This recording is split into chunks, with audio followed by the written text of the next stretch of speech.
Hello, everyone. Welcome back to the channel. Matt with Green Bar Trading.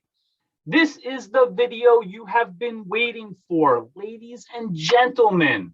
My weekly watch list and the stock market analysis.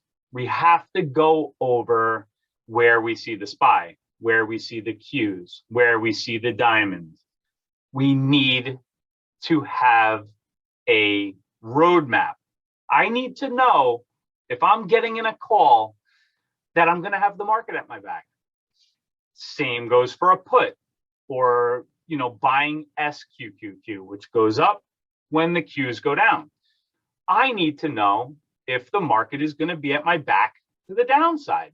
So having that map, that compass, that is all about the market forecasting that I try to do using technical analysis, using key price levels that we post every day in our Discord. These are levels of utmost importance, and I'm going to go over all that with you guys here. The weekly watch list videos, they can go on a little long.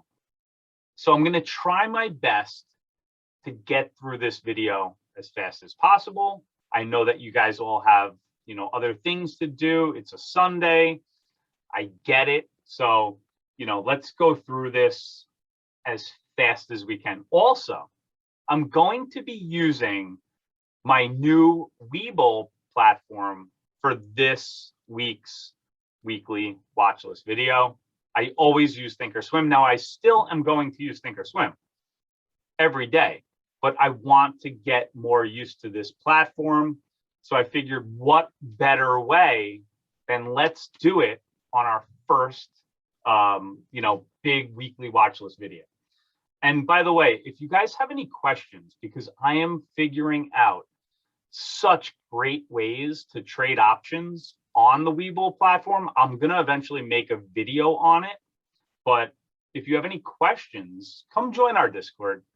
Ask me in there. I have all kinds of channels set up in there. It's a great group. It's a group that's growing absolutely at a phenomenal rate.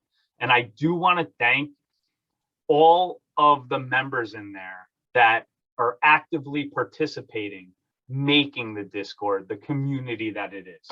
So I do thank you guys all so much for that. And now let's get into it. Sharing the new Webull platform. And by the way, since this is, I just got this yesterday, I pretty much spent already 12 hours, learning it, going over it, really mastering it. And, so if something doesn't look right, or if I don't do something, perfectly, bear with me, I will get there. But I want to let's start out with the SPY. We need to find out what the overall market is looking like. And the SPY has been a great barometer for the overall market. So the 50 moving average, unless you've been living under a rock, you know that this is something that every other trader is looking at, making videos about, on Twitter writing about.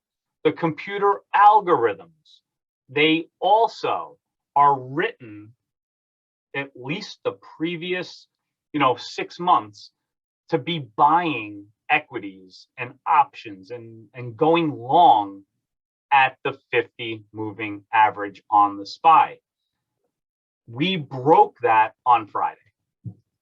I wouldn't say we're in uncharted territory, but we are definitely in an area where we have to be operating with extreme caution right now. And Monday is going to show a lot, because the only other time that we actually closed under the 50 moving average was back here in June. And the very next day, we rebid it, reclaimed it on very strong candles. And you can see here, we did the same here, we did the same here, and we did the same here. I want to see on Monday a very strong candle, because that is the pattern that has repeated itself for 6 months. I want to see that happen again. If it does not happen, if buying does not step up at this level, well, then we could be looking at a bigger correction. We are very overextended, and, you know, I hate saying it, but we are overvalued a bit on the market. So this is something that we have to keep a real close eye on. And I just want to see here. I thought I had, like I said, bear with me a minute. My RSI disappeared. There it is. Okay, so the RSI also, the past, few times that we came down, we bounced at 41, 41, 41, 41, and now we're sitting at 41 on the RSI. We bounced at this level hard the very next day. So this is going to be something we have to, see. Is this going to repeat itself? Is this pattern going to continue? And like I said, if it doesn't, well, then there's a long way down. Corrections can be pretty messy. Now on the Qs, this is one that is overextended over the 50. The last pullback to the 50 was back here a month ago.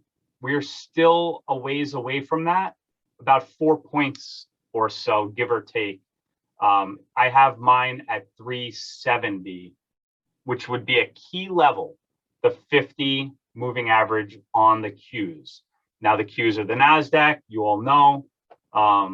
That's going to be a spot where we would like to bounce. Now it also was previous resistance. That previous resistance right here should act as support, and they both come together around 370. So that's going to be a very key level if we see a continued drop on the Qs. Not saying it has to happen on Monday, but that is a spot where I would like to see it bounce. On the Dow Jones, I drew a bit of a trend line here. We'll see what happens. This is the third touch, and we got a bit of a bounce off it, but it's not enough to give me any, conviction that we're going to just shoot up from here. A lot is going to be dependent on this week.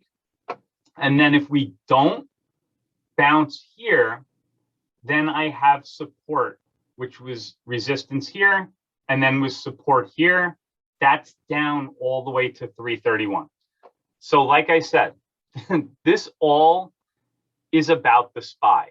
If we don't get that buying at the 50, all these averages, there's a chance that we come down. We test the 200 moving average on the Dow ETF here.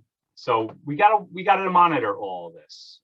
It's a compass to lay out, where are we going to go? Are we going to be in puts? Are we going to be in calls? I want to see what Monday and this week shows. Now, something else before I get back into the charts. This week is a Fed week. That means that the Fed is going to be speaking. There's going to be a lot of stuff coming out of these meetings, and Powell has a meeting to, end it all on Wednesday at 2 p.m. So, the Fed has been very good. It's been a great catalyst for the overall market. We have gone nothing but up with their policy. The only things that can change and make the market absolutely just tank is if any unexpected things happen at these meetings.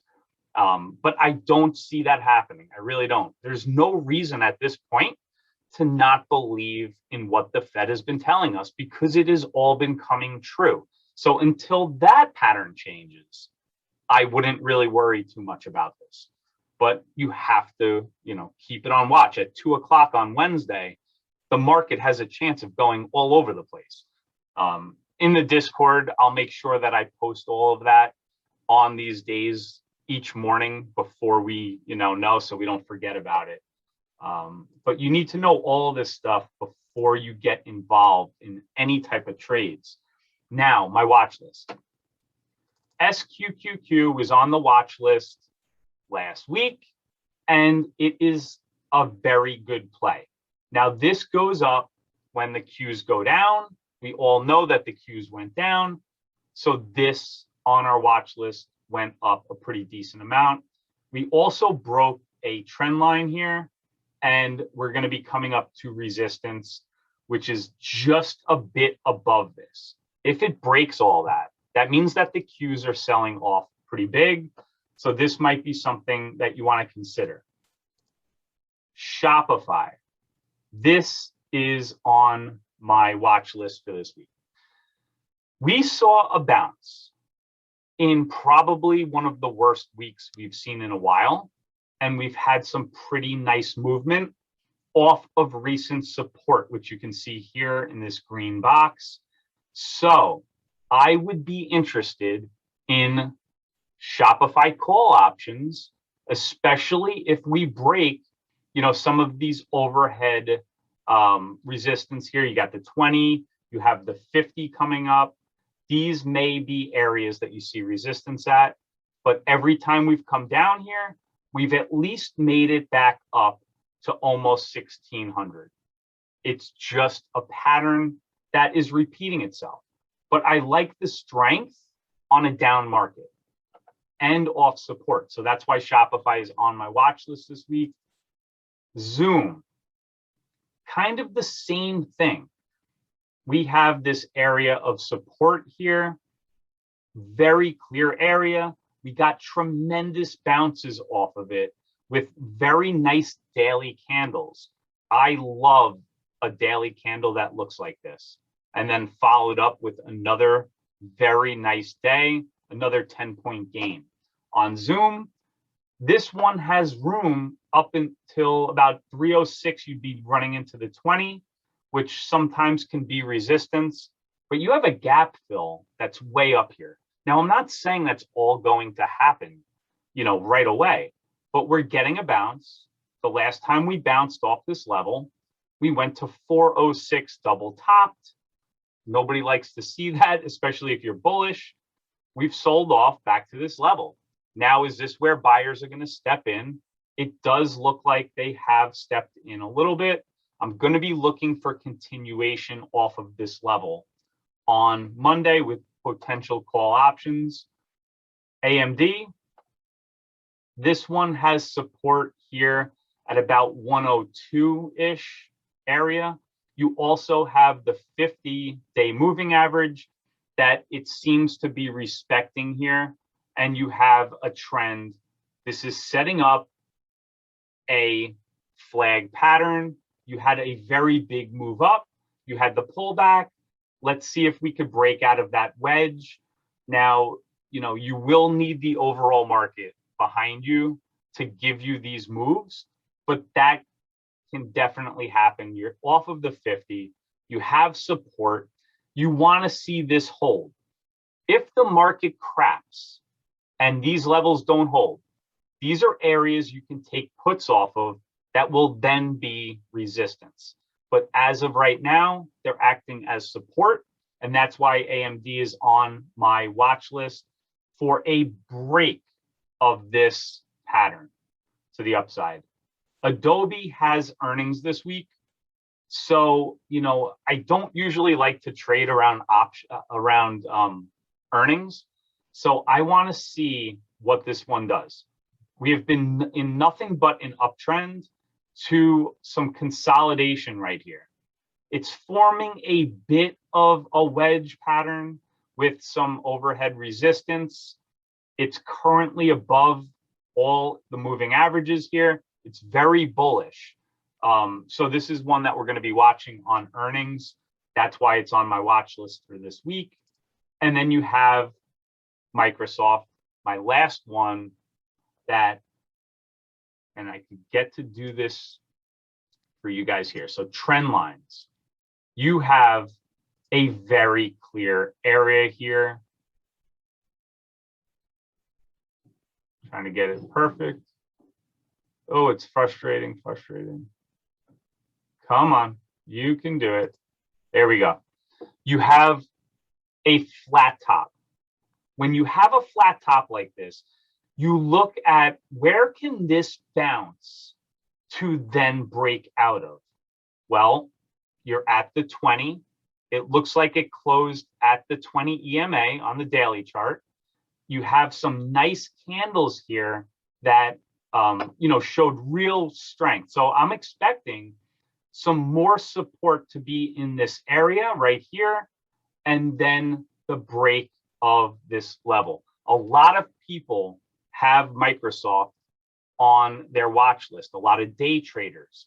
A lot of traders are going to be looking for a high of all-time highs break. This is something that is setting up very nicely for a beautiful break of this level. I wouldn't say you need the market at your back, but it would be nice to have the market behind you to help with a move that breaks through here. But Microsoft has been on a lot of traders, watch list, so it could move on its own. But that's what I'm looking for, this 305 area to break, and that could give you a nice scalp. So that's why that one's on my watch list. That's it, guys. So we have SQs from last week, and then Shopify from last week, and then I added Zoom, Adobe, AMD, and Microsoft, and obviously the SPY. The SPY is something that I'm going to be, actively taking options on. I want to see if we bounce or if we don't. If we bounce, like we've seen, I'm all about call options for the SPY. If we don't, I'm buying puts until we reverse. So guys, that's it for me. Our Sunday, weekly watch list. Please hit that thumbs up to the video. It helps the channel continue to grow. And I'll see you guys back on the next video. Everybody have a great week. Take care.